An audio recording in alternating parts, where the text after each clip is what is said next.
Welcome, one and all, to the Hammer Territory podcast. My name is Shawn Coleman. Hope wherever you are and wherever you are listening, you are having a magnificent start to your week. I told Stephen before the show had occurred, it's been a long week so far. It's only Tuesday, but you know what that means? It's time to talk Braves baseball. And I don't care whatever bad week that you're having, whether it's a good week, a bad week, a week from hell, or a week from heaven. It's always good to talk Braves baseball with you, Stephen. Hope you've been well, sir. Shawn, what's up, brother? Yeah, it's always good to do these with you, man. This is a fun week. This is kind of the week where everybody kind of tweets out the spring training buses and 18 wheelers are getting loaded up and heading down to get ready. Pitchers and catchers report in about a week. All the spring training hats got released. I know that's a niche thing, but one of my favorite things to do, honestly, is like this time of year, I usually drop like $150 on like 4 or 5 different teams' spring training hats. So I got to do that this week, which is the Who'd you buy? telltales. Who'd you buy? So I always try to get the Braves because Yeah. obviously, and then I just look for best designs. I never buy any Mets gear or Phillies gear just on principle, even if they've got awesome designs. I don't touch that nonsense. But this year I bought the Brewers. The Brewers always have really good. Yes, that logo is amazing. Yeah, they always have really good branding. I bought Tampa's, I bought Pittsburgh's, and I bought one more. Braves, Milwaukee, Tampa, No, that's 4. Yeah, I did 4. I bought 4 of them. So Yeah.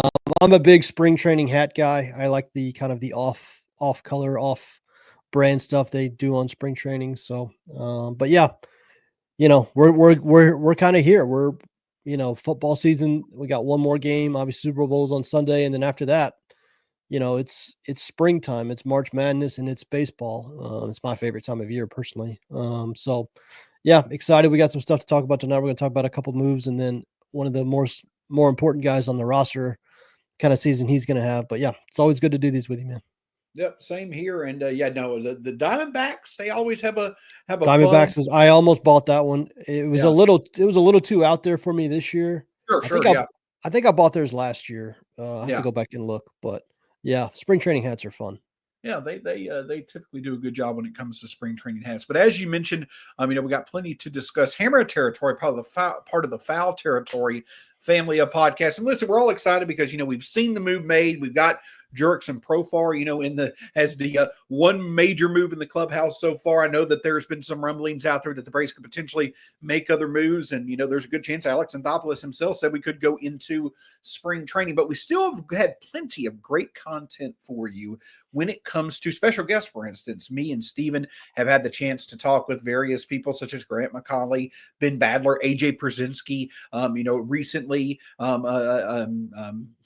Brad and Scott talked with Kyle Glazer, who covers the Padres, on various topics. So if you have not been able to catch up in a while, there's plenty of great content out there. Hammer Territory, probably the Foul Territory family of podcasts. But Stephen, before we get into another what we call position/player capsule, looking at current Braves and how they really can make the most of 2025, another former Brave landed in an interesting spot when it came to Ramon Laureano signing a 1-year, $4 million deal with the Baltimore Orioles. And the reason why I mention this is I know that Laureano, no, he's not probably going to be remembered even 2 or 3 years from now as his time with the Braves. But I do think that he possibly had a bit of a career resurgence when it came to his time in Atlanta. The one thing that stood out with Laureano when he was here, Stephen, was that his ability to be able to put the bat on the ball and hit the ball hard, it was up there in his time during the stint with the Braves. It was up there with among the better hitters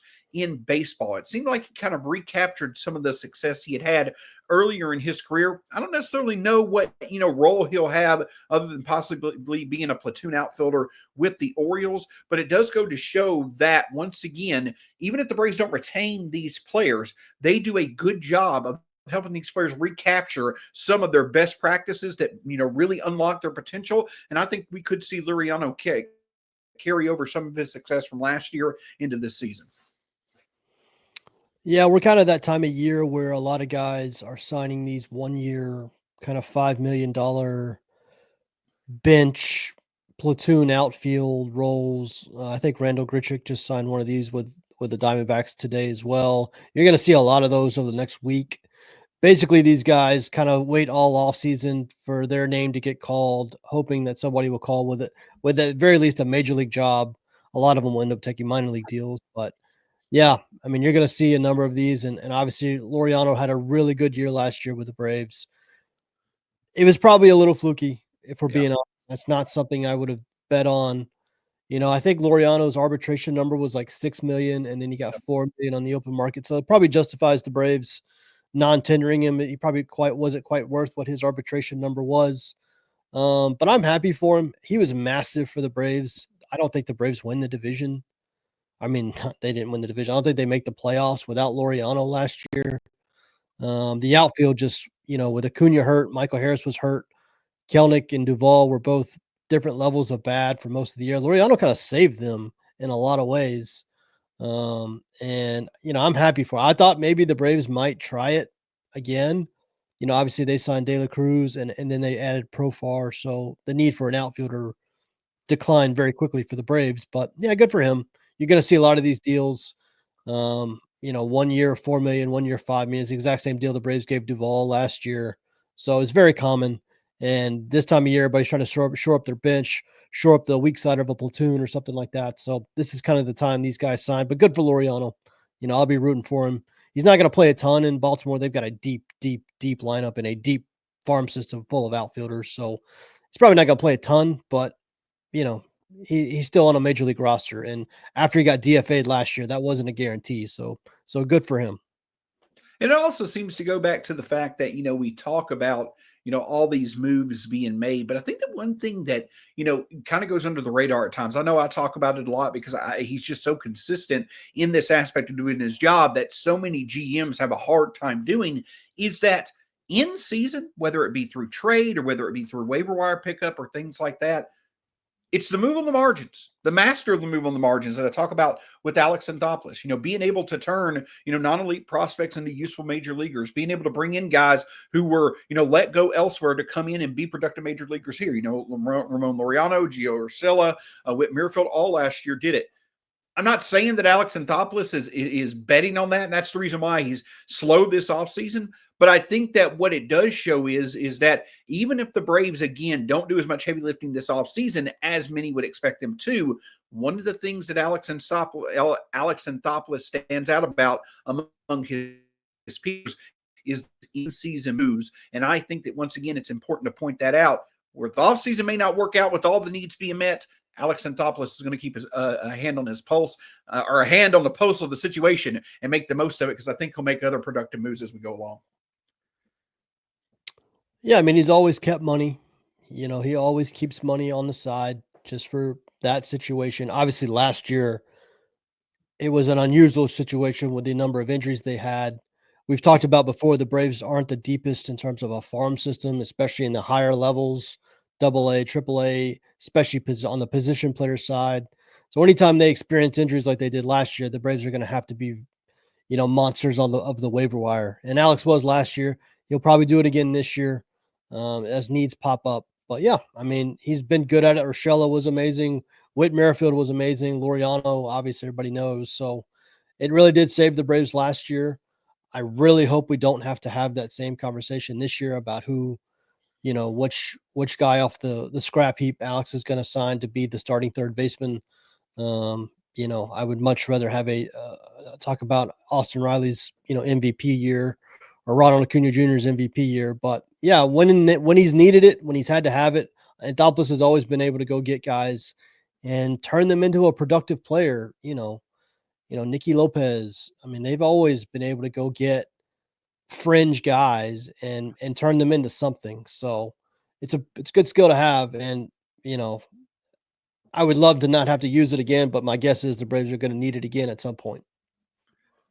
Absolutely. And you hope, as we segue into the main topic of tonight, you hope that injuries don't pop up this year like they had the past couple of years that make it a requirement for Alex Anthopoulos to hit on multiple, signings in season or trades in season. You hope that many of the Braves' best talents, who they've already got internally, can have good seasons. But there is one candidate in my opinion, who potentially has the breakout label on him more than any other Brave, because we've already seen Austin Riley and Ronald Acuna Jr., Spencer Strider, and others break out to become stars or superstars.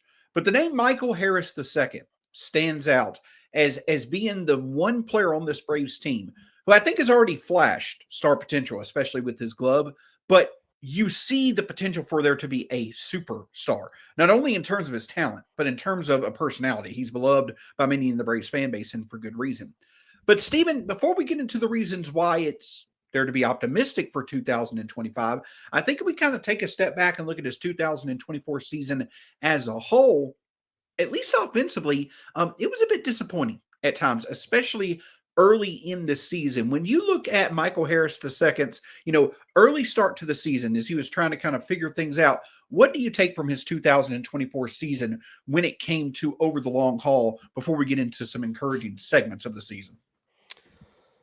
Yeah, listen, Michael is a tremendous talent. I mean, he won Rookie of the Year, and he came up in June the year he did. I mean, that's how good he was. He was an elite player, and just on skill, and you and I have talked about this before, but just on pure talent and skill, especially now that Acuna's had 2 knee surgeries, Michael Harris might be the most talented player on the team. Yeah. Just in terms of raw talent, like raw potential. I'm not ready to give up on Acuna just yet. I think he's still got another MVP level year in him, but 2 ACL surgeries is no joke. Michael is 23 years old. Like it's very possible that he is now, in terms of just pure potential, the most talented player on the team.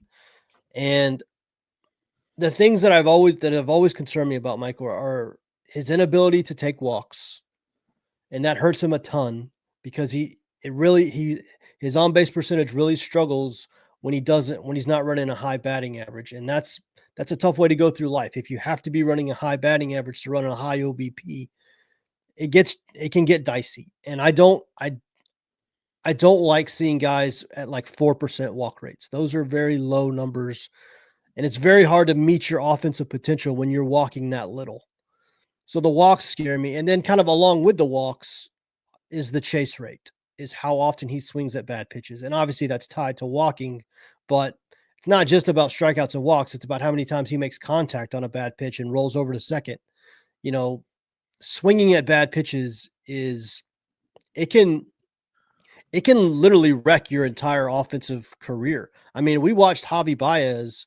I've actually made this comp before between Michael Harris and Javi Baez being elite defenders at premium positions who have a ton of power, who struggle knowing when to swing and when not to swing. And we watched it destroy Javi Baez's career, basically. Like, he looked like one of the best players of baseball for the first couple of years, but he can never figure that part out about when to swing, when not to swing. And this is what I want. This is the next step for Michael. This is the big step for Michael. I want to see is that chase rate. How many times you swing at pitches out of the zone? I want to see that number come down. And if we ever see that number come down drastically, I think you're going to see an MVP level. See, that's his talent. That's his potential, his MVP. When you play a premium defensive position at the level that Michael plays, you don't have to hit a ton to be an MVP candidate. Like, if he puts up a 125, 130 WRC plus playing that kind of defensive center, he's going to get MVP votes. Like, that's the potential he has with his power, his speed, his defense. If we can get that last part, which is the plate discipline, then I think it unlocks everything for him. And, we saw that a lot last year. You and I talked about it last year when he was going through his rough stretches. He just swings at everything. And pitchers run out of reasons to throw him fastballs if he's swinging at every curveball and changeup in the dirt. And so that's the next thing for him. And that's what held him back in 2024. Obviously, the injuries were part of that as well. But even when he did play, he didn't reach his full potential really until the very end of the season when he came back. And then the postseason, we saw flashes. But that chase rate, that's the no. If I'm looking at one number for Michael, I'm looking at that chase rate. Yeah, I mean, let's just, look at his rookie season versus last year. In his rookie season, he had 441 plate appearances. Last year, he had 470. And just, a couple of quick, statistical snapshots here. His rookie season, he had an ISO of 217. Last year, 155. His rookie season, he had a slugging percentage of 514. Last year, 418. A WRC plus of 137 his rookie year, a 99 WRC plus in 2024. And his FWAR went from 5 to 2 between his rookie year and last year. One thing that definitely stands out, a reason for the regression, is his rookie year, he had a 361 batting average on balls in play. Last year, it was 300. And that's the thing that stands out, Stephen, is that what's been consistent about Michael Harris is that walk rate between 4.5 and 4.9% in his 3 years in the majors. But if you're not walking a ton, he doesn't have a, truly high strikeout rate. If you're not walking a ton, but you are putting the ball in play quite a bit, the thing that stands out is that if you're not having a lot of luck, then your numbers are not going to be as good. You're relying a lot on luck if you don't get on base a lot, if you don't strike out a ton, but also to your point, you don't consistently swing at good pitches. That is the concerning part when you compare Michael Harris's 2024 to his rookie season. But there's another aspect, and this is what I love about baseball so much, is that the full story is not on the surface. When you dig into the numbers a bit, it gets a bit more encouraging, and it's a key word with Michael Harris. We could talk about, him having less luck leading to lower numbers, but another key word for his 2024 that's been encouraging for 25 and beyond is underperformance, and I think that stood out about his 2024 season as well. Yeah, listen, he did have an expected OBA underperformance last year. His expected number was about 345. His actual number was about 315. A lot of that was in the power department. And we saw all across baseball last year, power, there was a big drop off. It wasn't just, you mentioned the ISO numbers. It wasn't just Michael, power and offense were down across the board last year. And obviously there's been conversation about the ball, but Michael did underperform his batted ball data. So there's hope and there is a positive sign. And then of course, what he did at the end of the season is the ultimate positive sign, because we were like, oh, this is rookie of the year, Michael Harris. And then we got to the postseason. He was the best player in the team in the postseason.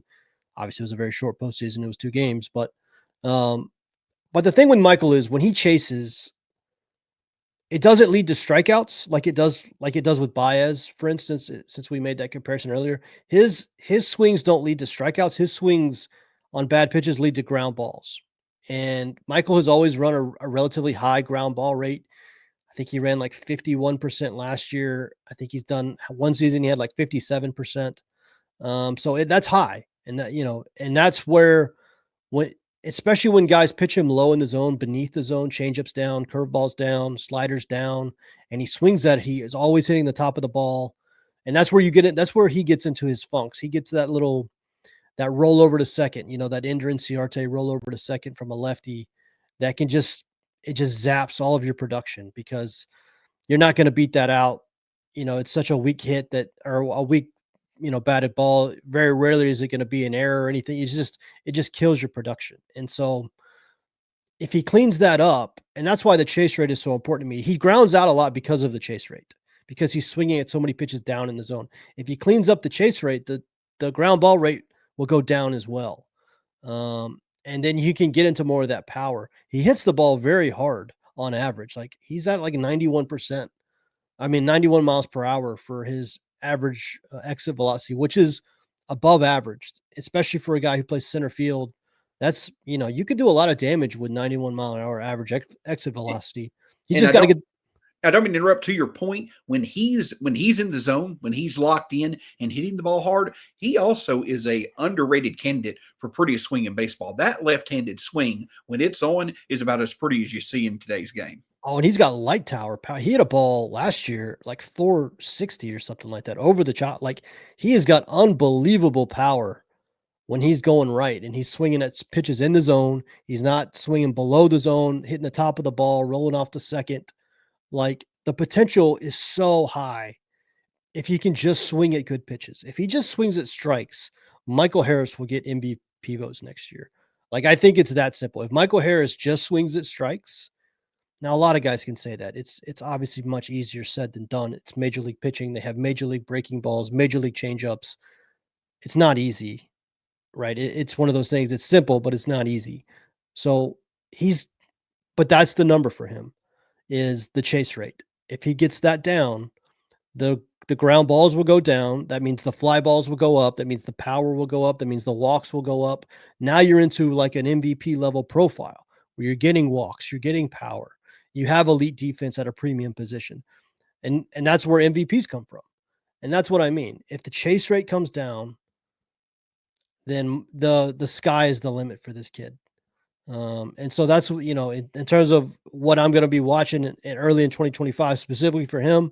How often is he leaving the bat on his shoulders when pitchers throw him down in the zone? That's and above the zone. That's his two weakest. Above the zone, below the zone. That's going to be the big question for him. Yeah, no, and the other thing that stands out to me is that we are completely on track, Stephen, with doing a classic Sean and Stephen podcast. And what I mean by that is this is when we talk about a subject, we're going to acknowledge the bad, but we're also going to have fun with the good. We'll check the boxes with the bad, but we're going to emphasize the good. We've acknowledged that last year was a bit of a struggle at times with Michael Harris II. But now let's break down why we discuss him being a breakout candidate and having the potential of a superstar. And with Michael Harris, there's no better place to start than his defense. And I know when it comes to baseball, defense at times is hard to quantify. But Michael Harris II really stands out as one of the few major league defenders who can check all the boxes himself when it comes to playing good defense. If he is facing the Phillies, there is about a 97% chance Michael Harris II every third game is going to make a play that's going to be worthy of Defensive Player of the Year or Defensive Play of the Year. Look at his play a couple of years in the 2023 playoffs and on the drive by Nick Castellanos. Look at the amazing play that he had last year late in the season. One of the best plays, one of the best home run robs we've ever seen. But it's not just about the spectacular plays. If you want to talk about an overall defender when it comes to center field, I know that Michael Harris II has not yet won a Gold Glove, Stephen, but when you want to talk about an all-encompassing defensive talent, he has every elite tool that you would want in a defensive outfielder. There are not many who are better than Michael Harris II covering ground in the outfield. Yeah, he's going to win. I mean, I don't give a shit about Gold Gloves, quite honestly, and I would tell people not to care about them either because those awards have gotten crazier and crazier. But he is going to win all the awards at some point. He's that good defensively. Really strong arm, gets incredible jumps, tons of range. I mean, he does remind me of Andrew. Like I'm old enough to remember. I'm not quite old enough to remember like the very beginning of Andrew's career, but I'm old enough to remember like the prime of it. And like he just always got unbelievable jumps and he was just on balls that no one else could get to. And in Michael Harris, it's very similar. Like he gets incredible jumps. It's one of those things that's just pure talent and instinct. Like it's a hard thing to teach. You can teach guys how to be fast. You can teach guys, the perfect route or whatever, but jumps, like it's very hard to just teach somebody how to get. It's always been Acuna's problem. He's not a natural at it. He's not natural at jumps. Michael is an unbelievable natural at just knowing exactly where the ball is going to be and immediately heading that direction as soon as, the ball hits the bat. And he's an unbelievable defender. And that's where so much of his value lies right now. There is tons of potential in that bat, however. And that's what's exciting about Michael is that, as he gets older and older and older and gets into, late 20s, 30s, center field defense is one of those things that regresses once you get, to that age. But his bat is so good that it's going to carry him into his 30s. So like he has the profile of somebody that can play for 20 years and still be productive because he's got the defense now, but he's got enough potential in the bat where he could have the bat in his 30s and just be an unbelievable player for 15, 20 years. And that's not hyperbole. That's what I think Michael could be that level hitter where he's a great player for more than a decade because he does have the profile that matches that. So Yeah, his defense is incredible. I mean, he's made some unbelievable. I mean, the play he made the playoffs to end that game. He robbed the home run last year in Philadelphia. You're right. He does seem to pick on the Phillies, which is fine by me. But yeah, I mean, he'll win at some point. He's going to win a Gold Glove or a fielding Bible, whichever fielding award is your cup of tea. At some point, Michael Harris will win them all. Speaking of them all, I know that I've used the phrase check the boxes a bit too much in one podcast, but it just seems perfect to describe to me what is the most exciting, most intriguing part of Michael Harris's 2024 season. And going back to, his career as a whole so far, one thing that I think is important to acknowledge is that for the stretch run of the season, Michael Harris has shown that's really when he's at his best. His rookie year, from the start of August through the middle of September, it was only Aaron Judge who was the more valuable. He was the second most valuable outfielder in the game outside of Aaron Judge. Just what I'm trying to say in that 6-week stretch. That's why he won Rookie of the Year. But last year, you think about it, Austin Riley goes down. We start to have issues with our pitching. Other members of the team go down due to various injuries. We needed Michael Harris II to step up into the leadoff spot just because he was one of our most talented hitters. We got to the point last year where Michael Harris had to lead off because he had one of the highest upside of hitters in the lineup. And it's how he did when we needed him to step up in that leadoff role that seems so encouraging. Now, I don't think that Michael Harris II is a leadoff hitter as of yet. He's got the speed, he's got the bat potential, but he doesn't have the discipline. He doesn't have the plate discipline as of yet. Maybe it comes in time. But when we talk about the concerns that we have with Michael Harris, hitting in a prime spot in the lineup, last year he had a 132 WRC plus in the second half of the season, or in August and September from the leadoff spot. Can he hit left-handers? A 209 WRC plus against left-handers over the last 2 months of the season. Can he take on a big offensive load and still be able to play elite defense? His production out of the leadoff spot and the consistency out of the leadoff spot is what allowed for our lineup to at least be passable as an offense without many of our stars to win the needed games to make the playoffs. And the big thing overall, Steven, is the fact that he showed up in the playoffs. He hit for power. He got on base. He played good defense. He showed that he could be a valuable contributor when we needed it the most. So all the questions that many had about Michael Harris II, whether or not they are going to stay consistently from now on, remains to be seen. But the reason why the end of the year was so encouraging was because many of the questions that people have asked about Michael Harris, can he answer these questions with a yes to elevate to being a superstar? He started to answer them last year, and it was really encouraging to see. Yeah. The fact that he does hit lefties, like for his career, he's got a 105 WRC plus against lefties, which is not like, insanely high production. But, when you add in that he kills righties, the fact that he still is above average hitter against lefties, especially, as young as he is, that's a big deal. Like, it's a very big deal. And allows him to be just an everyday player, no matter what. I was happy for him to have success in the playoffs. His first 2 years in the playoffs were pretty much a disaster. I mean, if we're being fair, he was like 1 for 27 in those first 2 series against Philadelphia, his first 2 years in the playoffs. And I'm sure that was a monkey on his back. And he was unbelievable against the Padres last year in those 2 games. So I'm happy for him. I'm hoping that will, take the pressure off a little bit and just let him, play when he gets there again.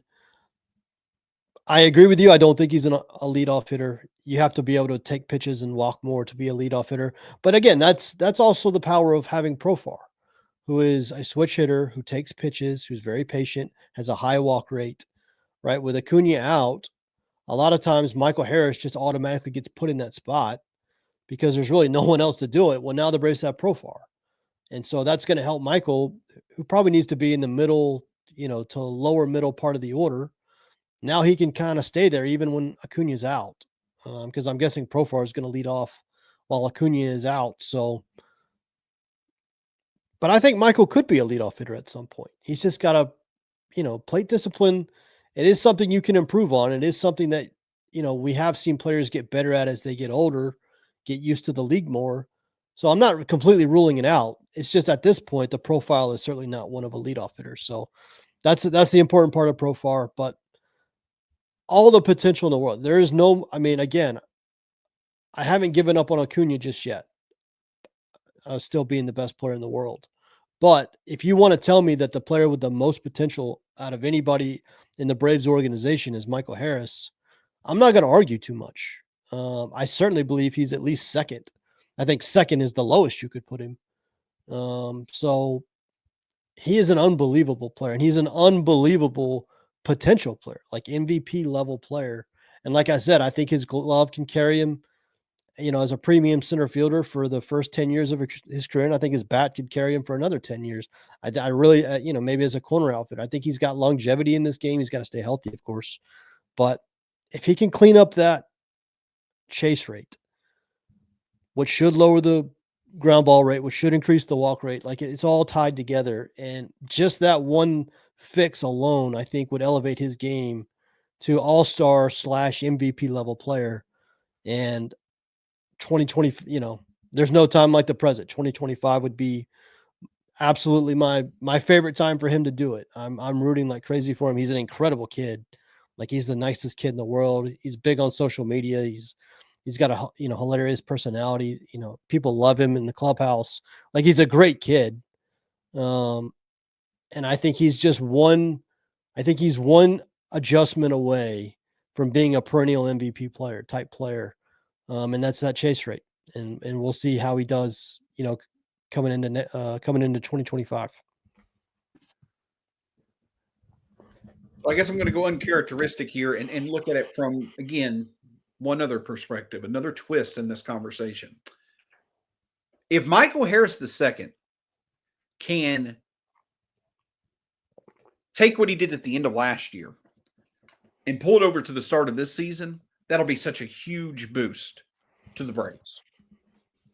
But the other thing is turning that perspective 180. Because to start the season, you're going to have Profar in left, Michael Harris II in center, and Kelenic in right field. Michael Harris II, I believe, in each of the past 2 seasons, has had an early season injury. Now, as we discussed last year, he missed nearly 40 games over 40 games due to injury. This outfield situation has the potential to be one of the best in the league if Profar is healthy and productive like he was last year. Michael Harris II breaks out. Ronald Acuna Jr. comes back and is anywhere close to normal Ronald Acuna. That's what we all hope. But this outfield is also one Michael Harris II significant injury away from being potentially a weakness of this team if that occurs. And I don't like to think that way. I'm not hoping this happens. But we're one Michael Harris injury away from it being Jurickson Profar in left, Jared Kelenic in center, and Brian De La Cruz in right. And, the purpose of looking at these, capsules, as we call them, is not just about one player, it's about the position. And we're talking about the outfield as a whole. Michael Harris II is one of the most important outfield linchpins for a team in baseball. Because if he breaks out, this Braves outfield, you could stack it up against anyone. If he gets injured, it gets dire quickly. Well, even when Acuna, sorry, go ahead. Well, I was going to say, even when Acuna comes back, Profar is not a good defender. No. Acuna is not a good defender. Oh. I think that's fair. I know people get mad when you say that, but like the numbers kind of bear it out. Acuna is he's not a great right fielder. And that was before he had 2 knee surgeries, 2 torn ACLs. So like, even when those guys come back, and even if they're hitting well, Michael's defense is going to be of dire importance because he is going to be running all over the field with Profar on his right and Acuna on his left. So yeah, I mean, even when those guys are healthy, his defense is going to be of major importance. Which brings me to the point when we look at the center field position as a whole, the spotlight comes on one very interesting character, and that's one Jared Kelenic. Now, we talked about it during the Profar, signing reaction show. Over the past 8 months, Jared Kelenic has lost his job twice. He lost it to Ramon Laureano during the season, and he's now lost it long-term to Jerickson Profar. But again, that doesn't mean that Jared Kelenic does not have significant value for this outfield. If Michael Harris II were to go down, Jared Kelenic is the one guy that could step up and play center field. And he'll play it every day because he's the only guy that you can rely on in center field. He's not an elite center fielder, but he's at least passable with good defense in the corners. Jared Kelenic could be a potential defensive replacement for Jerickson Profar when we have the lead late in games. But when we're looking at the center field position as a whole, and we talk about it being an important season for Michael Harris II, I again put the spotlight on Jared Kelenic, Stephen, and that his role obviously is going to be a lot different this year than it was last year. A lot more uncertainty of where he gets consistent playing time once Ronald Acuna Jr. comes back. But I think Jared Kelenic could also really help out his future if he focuses on being successful no matter what role he has. And the thing that stands out is that if Michael Harris II were to go down, all of a sudden Jared Kelenic becomes really valuable for this Braves team, especially due to the defensive upside he can offer in the outfield. Yeah, I'm pretty fascinated to see what happens with Kelenic in 2025. Before Profar, everybody said it's kind of a make or break year for him because everybody thought he was going to be the starting left fielder. Now he's not. He's going to play until Acuna comes back. And let's be honest, there's going to be injuries in the outfield. He's probably going to get a decent amount of playing time even after Acuna comes back. There are going to be days where Ronnie can't play in the outfield. He's going to need days off. There's going to, Michael's had some sort of injury every year. Profar's, over 30 and an outfielder. That's always a recipe for an injury at some point. So I do think Kelenic's going to get a decent amount of run, assuming he's on the team. I guess we're not officially to the point where he's going to be on the team. Eli White is still technically in the organization, and Kelenic has options, and Kelenic might even be traded. We don't know. But as the roster stands right now, he's going to be the fourth outfielder, and he should get a decent amount of run. So it really is kind of a make or break year. He's got to do something to justify being on a roster, quite honestly. If you're going to be a fourth outfielder, you do need to hit a little bit. And, he's got potential in him. He strikes out a ton, which has always been his big thing. He runs like a 31% strikeout rate, which is very high. That's like Aaron Judge level high, but without the power, which is a problem. Obviously, Aaron Judge can justify the strikeouts because he hits 75 home runs a year. If you don't do that, then when you strike out 31% of the time, you're probably going to get benched for Ramon Laureano at some point. And that's exactly what happened to Jared Kelenic. So he's got to stop striking out so much. He's got to walk more. It's an ugly profile, quite honestly. It's not one that I would bet on long-term. I've said it on this podcast before. We're kind of 1,500 plate appearances into Kelenic's career. I don't know how much more potential there is, quite honestly, but he's going to get a chance. And the Braves see something in him. Obviously, they spent a lot of money on him last year. So they think there's something in there. He's going to have a new hitting coach. We'll see if he can unlock something. There is talent there. We saw it in June last year when he was the best hitter on the team for 30 days. But it's just fleeting. It's never consistent. So it is a very important year for him, assuming he's on the team, assuming he's on the roster. He's going to get chances. Acuna is not going to play for at least a month. We know that. Michael always has an injury too. Profar is probably not going to play 162. He's going to get a chance at some point if he's around. So it's even though he's not the starter anymore, it's a big year for Jared Kelenic. He's got to show something. And even if it's not for the Braves, for another team who they might need a left fielder or, somebody. There's always other teams watching, even if the Braves don't have a spot open the next 3 years. Because they signed Profar, somebody else does. So, yeah, big year for Jared Kelenic.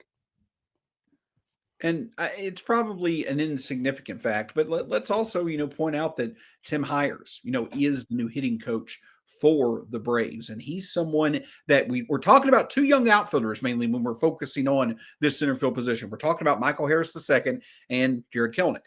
Hires has a little bit of familiarity with Kelenic. Hires was with the Rangers while Kelenic was with the Mariners. Hires had some success with young outfielders like Evan Carter and Wyatt Langford over the past couple of years. Adolis Garcia, he helped become, and at least for a few years, an elite level player. So this is so asking for Hires to unlock the next level of offense for both Michael Harris II and Jared Kelenic. It's not something he has not been asked before, and he's had the type of success you would love to see from those two. So I think that that's another, maybe insignificant to some, but worth discussing point is that Hires' past success with this type of player profile could bid, good potential in terms of returns for Harris and Jared Kelenic being able to make the most of their 25 seasons.